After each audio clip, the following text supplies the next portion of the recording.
To get more insights on these developments, we have Attorney Michael Yusinko, Senior Research Fellow at the Ateneo Policy Center. Good morning. Welcome back again to News and Views post-election na. Good morning, Angelo. Good morning, Angela. Good morning to all the listeners and viewers of the program. All right. Did you vote? Yeah, did you vote? Yes. All right, let's get right to it. Last week, we were talking a lot about possible outcomes, forecasts, but we did not expect something like this. Oo, there are some of the candidates we expected, but the movement, nalaglag si Budots, nalaglag nalaglag si Senator Bong Revilla. Binay we expected it, and also we have two independents. So what is your take on everything?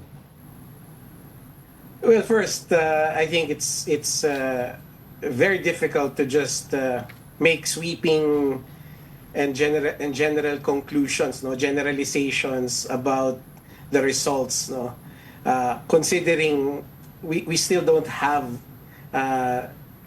sufficient information, like which age group voted the most or whatever. There's still more information to gather so that we can make more educated insights about the results. But certainly, at this point, that we can pinpoint certain outcomes that can tell us something or some things about possible changes happening in the electorate. Correct.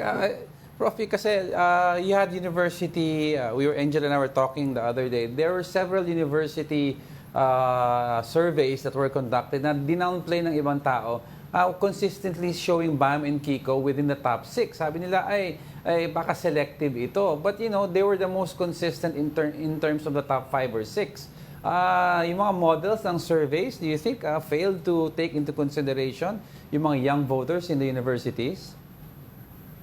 Angelo, I have no answer to that. No, I leave the answer to the people that run the surveys, the firms. No, but to your earlier point, yes. No, I think one of the learnings that we can deduce here is that yung Gen Z and the millennial voters flex their muscles, so to speak. No, and one of the things that they showed us, I would say, is that they are willing to reject dynastic politicians when they can. No? When they can. That's a good point. Yeah. Kung meron silang option, kung meron silang choice between a dynastic candidate and a non-dynastic candidate, they will choose the non-dynastic candidate. And I think yung senatorial outcome and also the party list outcome and buttressed by yung sinasabi mo nga na surveys amongst universities sort of supports that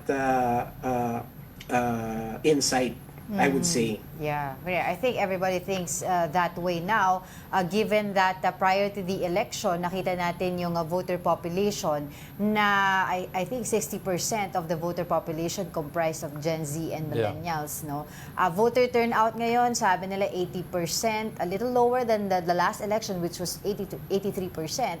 Pero still mataas pa rin. No? Everybody were able to go out and vote. The question here right now na lang siguro, attorney, is your assessment on what did sila Senator Bam Aquino and Kiko Pangilinan did, no, to be able to be in the top 5 of the senatorial race. So I think they did 3 good things. No, number 1 is they ran an effective ground campaign. So they went to the vote-rich provinces and made their presence felt there. No, they connected with communities. They connected, and more importantly, with local leaders. No. Second, I think they stuck to a very responsive narrative, no, or messaging. No, wala na yung mga moralizing and self-righteous messaging, and they just stuck to kung ano yung talagang gustong marinig ng mga botante, like health, education, food prices, food production, agriculture, etc., jobs. So their messaging revolved around those what we call, diba, yung gut issues. No? That's right. And lastly, thirdly, I think they made a very good strategic decision in not joining the fray, no? Yeah. Yung Duterte Marcos na bardagulan, Oo, yun they yung stayed out of pinag-usapan it, natin no? dito dun eh. Yeah, Yeah. yung kumbaga sila para sa kanila, and I think it was very tactical of them na dito lang kami sa kung ano yung gustong marinig at gustong pag-usapan ng mga mamamayan, which is yun na nga, yung mga gut issues. Labas kami dyan sa away ng dalawang pamilya. So, those three reasons, I think, help them the most, I think, na ma-attract yung Gen Z and millennial voters sa kanila. Before we move on to other findings on the election, lastly about this topic, no, I remember we were talking and then we were saying na baka may negative backlash ang being quiet, but obviously may positive backlash by not making sausaw sa issue. But if you look at the survey, sila Bam and si Senator Pangilinan,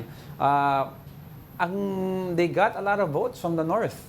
No, surprisingly, Marcos Bailiwick gave them votes. They were in the top 1 to 7 consistently. No, do you think this is an acceptance already of a lot of pro-Marcos voters, or is just merely a new generation of voters coming into play? I would say the latter, Angelo, no? Maybe a little of the former na rin, no? But Yeah. I think mas matingkad sa akin yung insight na yung Gen Z and millennial voters are really sick and tired of the normal politics, Yeah, no? that's right.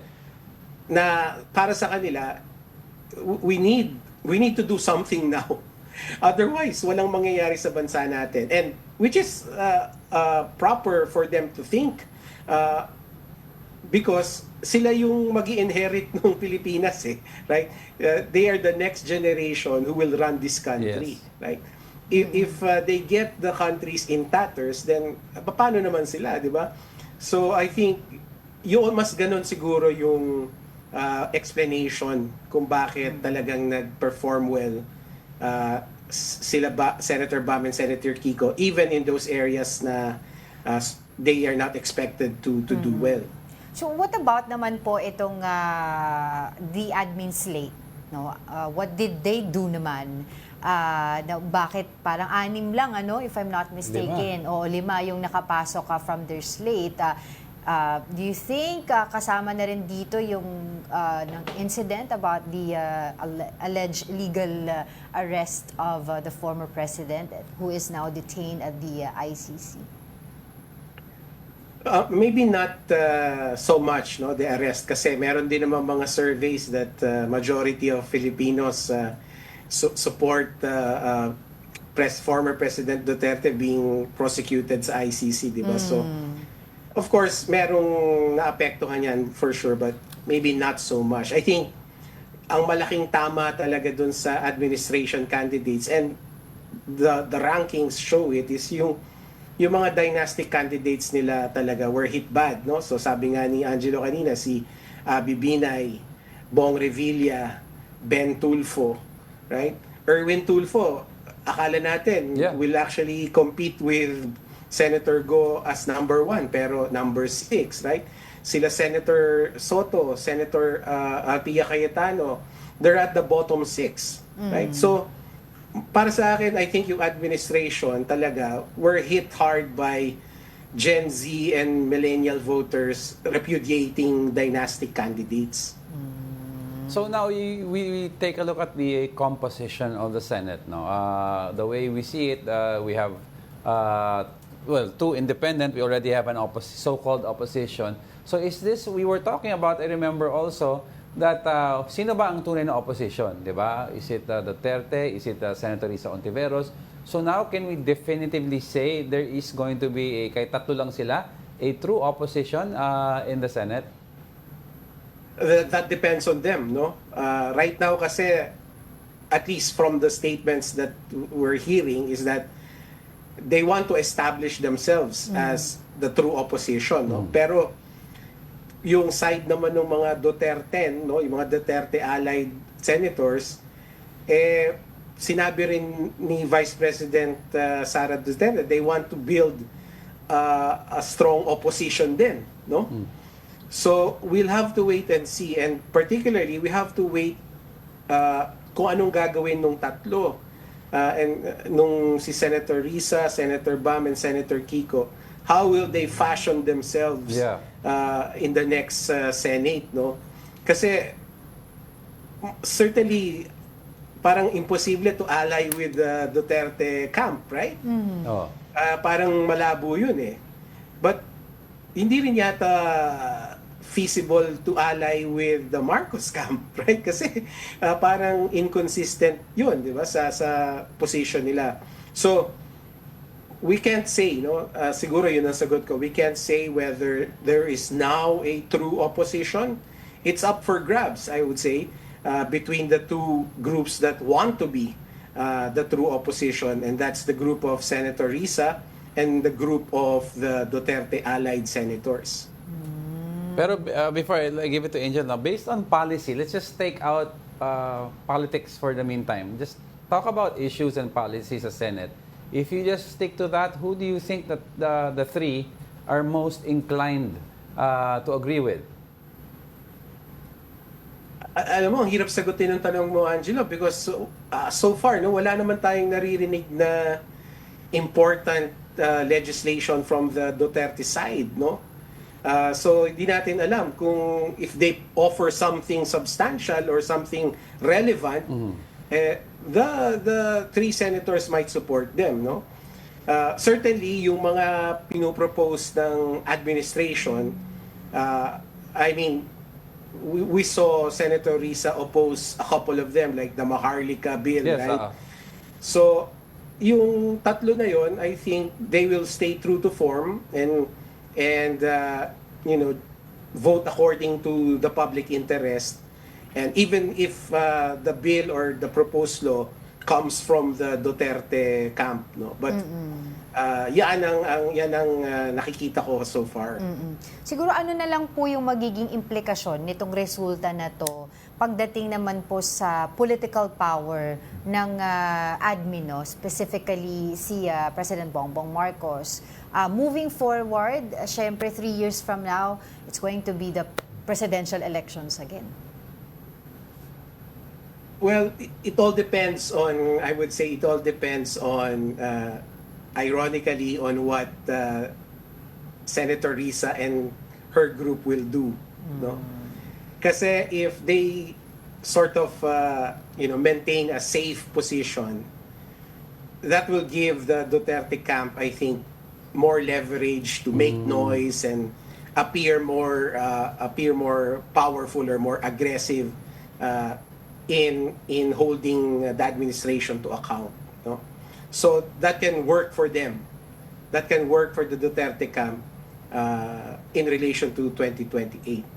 But if the camp of Senator Risa is able to consolidate themselves as the real opposition, that's going to give them naman a good chance of you know, giving a good fight in 2028.